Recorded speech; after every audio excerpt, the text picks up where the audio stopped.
Dear viewers, চলেন আজকে আমি আপনাদের একটু দেখাই যে যারা চুই ব্যবসা করে বা চুই বিক্রি করে এরা কিভাবে চালাকি করে আপনাকে দেশি চুই ঝালের সাথে পাহাড়ি চুই ঝাল রেখে দেয় এবং মাঝে মাঝে আপনাদের এই পাহাড়ি চুই ঝালই দেশি চুই ঝাল বলে ধরিয়ে দেয়।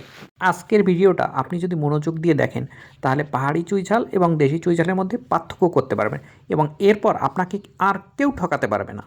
একটু লক্ষ্য করেন, এখানে যতগুলো চুই ঝাল আছে সবগুলোই দেশি, তবে তার ভিতরে মাত্র এক পিস পাহাড়ি চুই ঝাল রেখে দিছে এবং এইটা বিক্রি হলে আর একটা তারা এখানে ঢুকাবে, অর্থাৎ এর মাঝে মাঝে রেখে এরা এই ফাঁকিবাজিটা করে। এটা হলো পাহাড়ি চুই। এই চুইটা যখন আপনি নখ দিয়ে আঁচড় কাটবেন তখন হালকা সবুজ সবুজ ভাব দেখাবে এবং এটা হচ্ছে প্রচণ্ড শক্ত এবং খেতেও খুব একটা ভালো লাগে না। আর একটু ভালো করে যদি আপনাদের দেখাই, এটাকে পুরোপুরি হলুদও বলা যাবে না আবার সবুজও বলা যাবে না, সবুজ এবং হলুদের মাঝামাঝি একটা কালার। এটা পাইকারি বাজারে বিক্রি হয় মাত্র 100 টাকায় এবং খুচরা বাজারে তা 2 থেকে 300 টাকা কেজি দরে বিক্রি হয়। অন্যদিকে দেশি চুই ঝালে আপনি যদি নখ দিয়ে আঁচড় কাটেন তাহলে একেবারে সাদা ধবধবে কালার বেরোবে।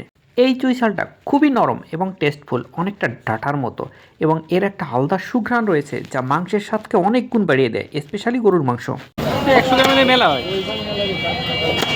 এতই গরম জল হওয়ার আগে যাবে এই যে ডালকা বাজাইছে গরম জল হওয়ার আগে করি চাইলে তো 100 গ্রাম আপনি দিচ্ছেন কত? বাবা আমি তো মনে হচ্ছিল যে 50 টাকা ঘুরিয়ে দেয়। না